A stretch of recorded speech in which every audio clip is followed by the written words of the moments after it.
I may or may not have had my first DNF of 2024 this month. It's the truth. Hello beautiful people, and welcome back to my YouTube channel. If you guys are new here, my name is Gianna Lian, and today I'm back with my April wrap up.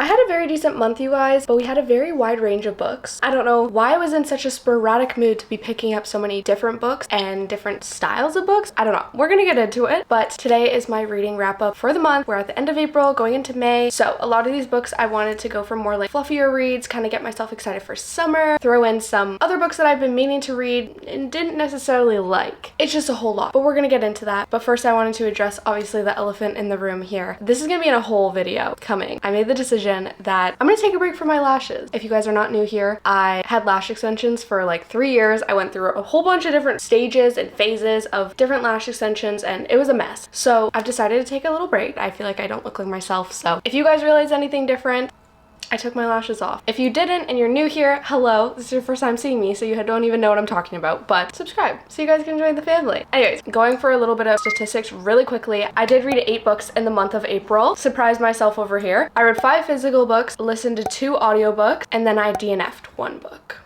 Can't forget that DNF. Can't forget it.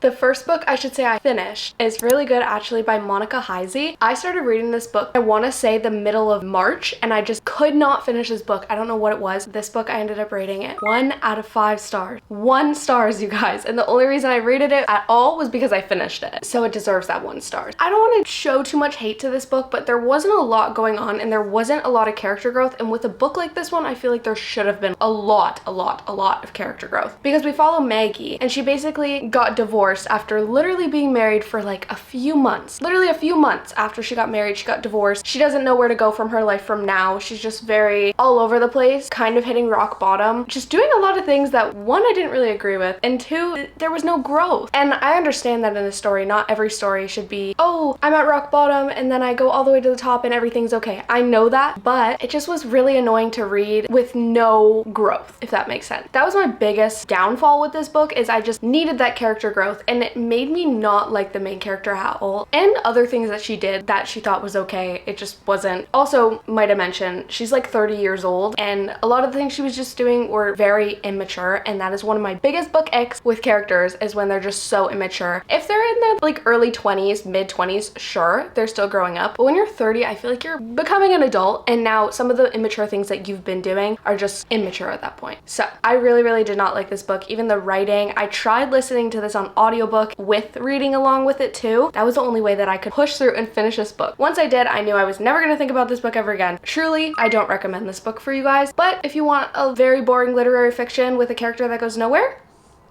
you might like it. Then I read Consider Me by Becca Mack. I'm in my hockey boy era, guys.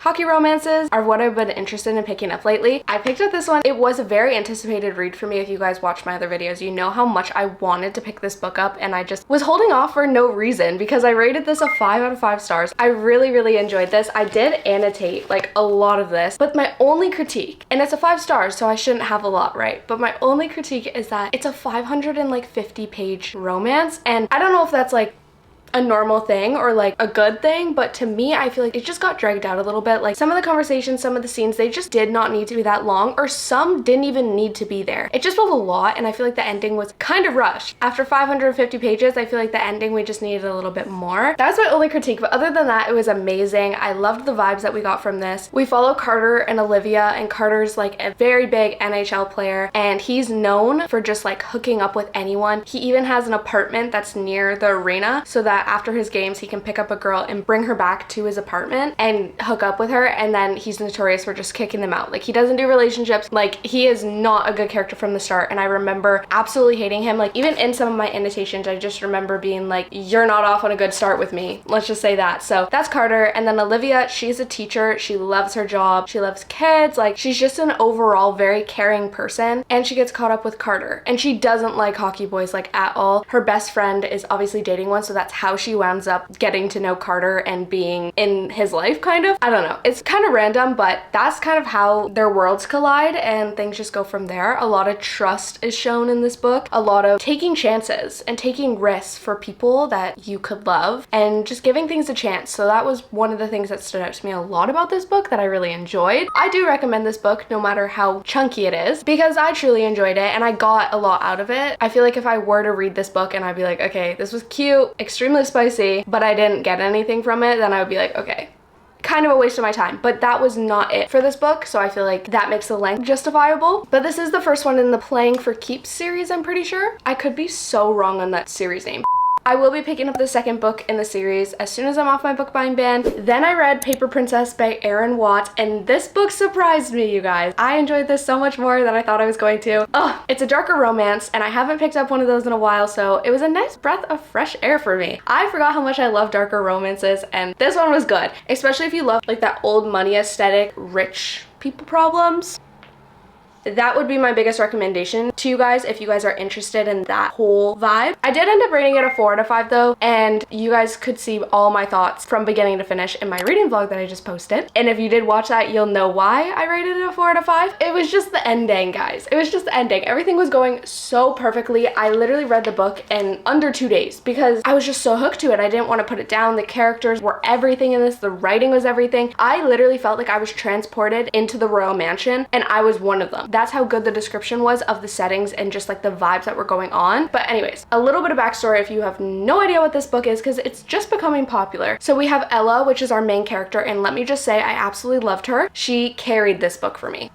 That's just a side note I wanted to mention. But she comes from poverty, basically. She's been struggling for 2 years ever since her mom died all by herself. And because she's not an adult yet, she's 17, she legally has to have a guardian and she just didn't want to be put in the system. So she's been forging her mom's signature. She's been going to school by herself, paying rent by herself, working so many jobs and doing absolutely anything that she can to be able to afford to survive. So that's her situation. And Callum Royal comes in. He's a very, very wealthy man. And he was best friends with Ella's dad that passed away, which you'll find out like right at the beginning of the book, so that's not a spoiler. He finally finds Ella, and so he takes her under his wing and kind of allows her to have these opportunities that she wouldn't have had if Callum wasn't there. So he's offering for her to live with him and pay for her school. It's just like a kind of a fresh start for her. But the kicker is that Callum has 5 sons and they hate her, like hate her. And they're just very cold-hearted. Like they hate their dad even because of certain things that I'm not gonna say, but it's just like this whole big tension thing of all these 5 brothers hating Ella, and there's a romance thrown in there. It's just crazy, absolutely crazy. But there is like 5 or 6 books in this series, so I'm not surprised with how this one ended because I am picking up the second one like ASAP. So I really enjoyed this book. The vibes were everything. I think that's the main thing I just want to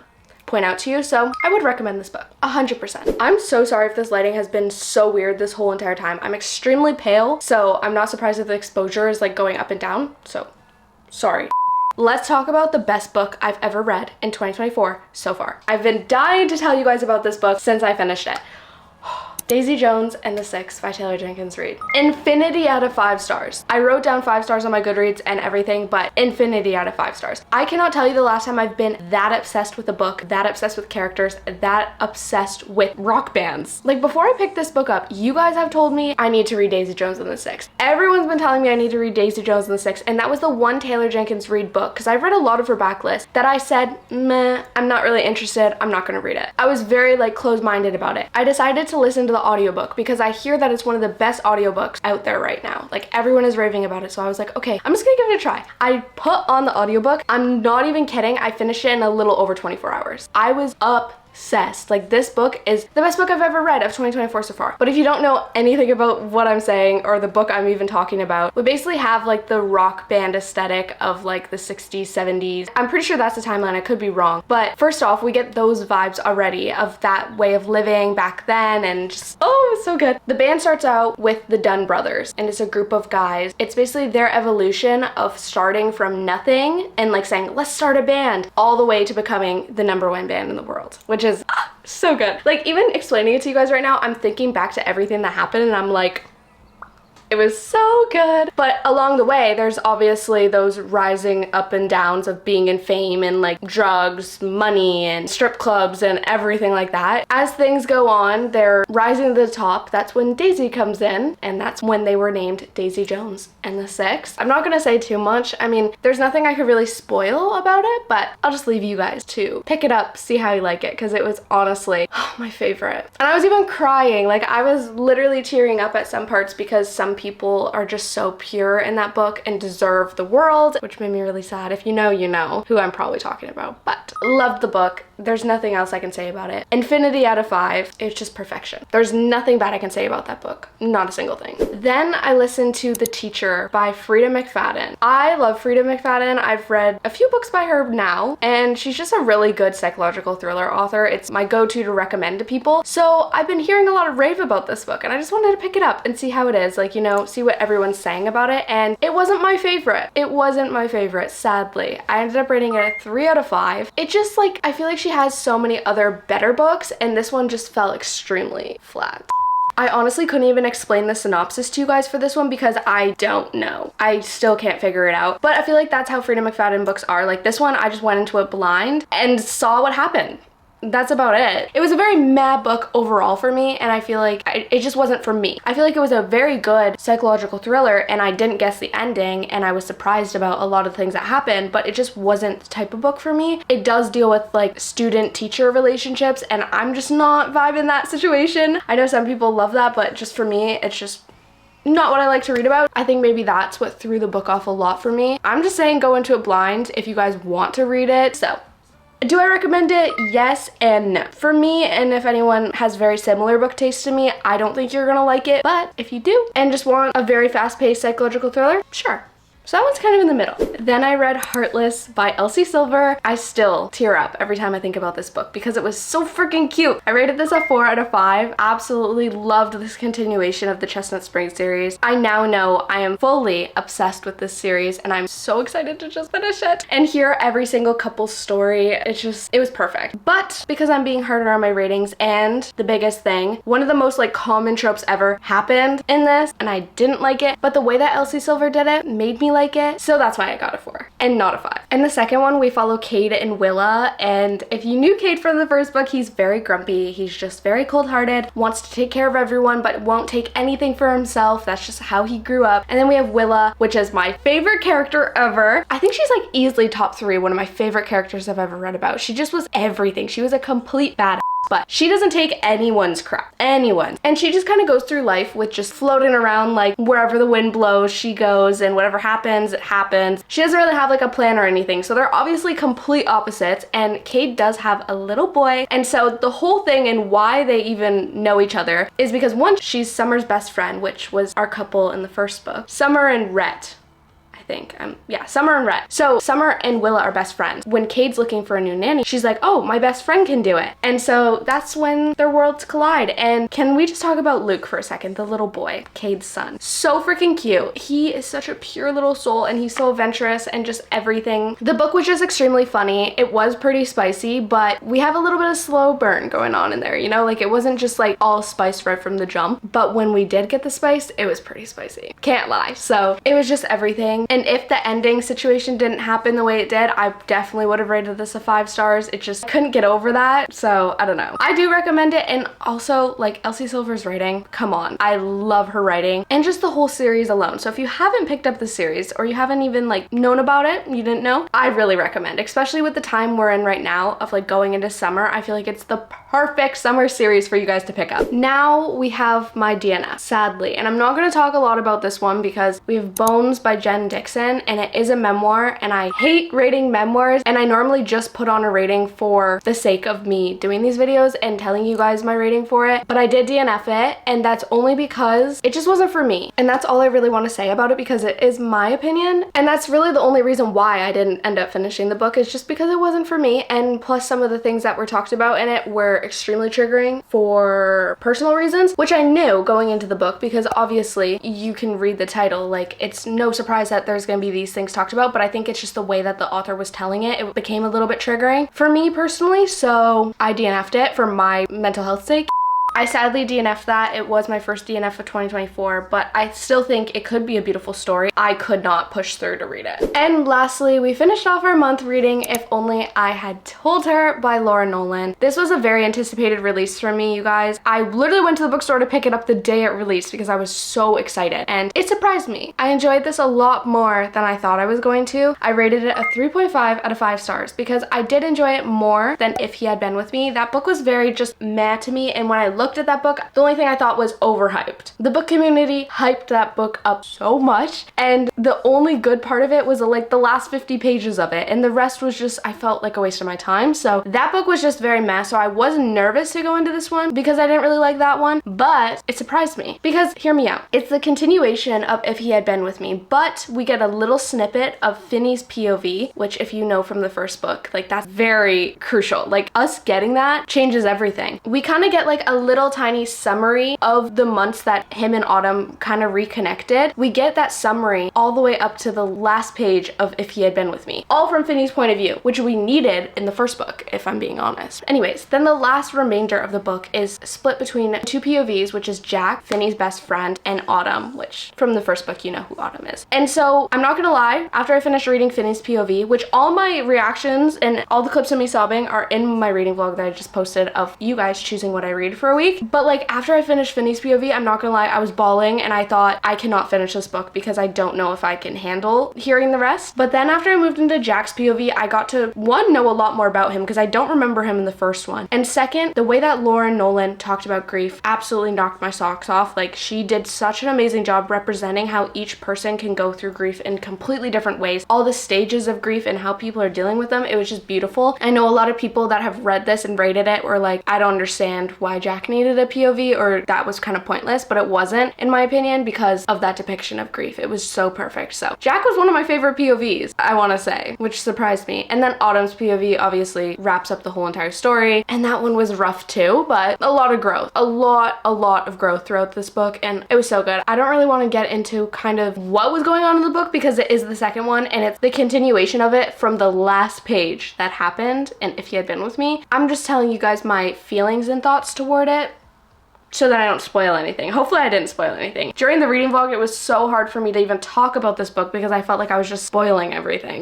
I do recommend this. If you did read If You Had Been With Me and it was like a decent rating for you, I definitely think if you pick up this book, you will have more respect for this little duet because I do now. Now everything kind of connects together, so I do recommend it for you guys. But those are the books that we ended up picking up in the month of April. I think I had a decent reading month like I told you guys from the beginning. I like how there was a wide range of things that we picked up and a wide range of my ratings, because sometimes it's amazing when you have all books you love, but then it's also good to know the books you don't love, you know? Figure out a little bit more of your reading taste, I feel like, because every single time I don't like a book, I learn something from that. Not only about the book, but about like my taste as a whole. Like, okay, I know I don't like this author's writing, or I know I don't like this certain trope. I learned so much when I don't like books, which is kind of cool if you think about it. It kind of makes up for the fact that I didn't like the book. But anyways, please let me know down below what books you guys picked up in the month of April. I would love to know your guys' ratings and opinions for them, and give me some book recommendations because there's a book shopping vlog coming very soon, you guys. Give me some book recommendations in order for me to add them to my list before I go. I really hope you guys enjoyed today's video. If you guys did, please make sure you like, comment, subscribe, all the YouTube stuff you guys know how to do. And also make sure you guys check out my Patreon and join my Patreon family. They get to see so many behind the scenes of not only my content, not only about what I'm reading during that time, but my life as a whole. If you guys want some like extra vlogs and just anything you want to know about my life is on my Patreon, I can almost promise you. So make sure you guys check that out so you guys don't miss out on things like that. But other than that, I really hope you guys are having an amazing, wonderful day, and I'll see you guys next time. Bye! Going with a little bit, I'm like eating my hair soon, I think. I don't know, I'm very lost, but has the lighting been like this whole time? It's weird. I don't even know how to explain it. Just Cade, I think? Not Cade. This is Cade. Highly recommend. And that, I just don't think I can. Oh my gosh, these books. Ah! Actually, this video will be out. Never mind, scratch what I said.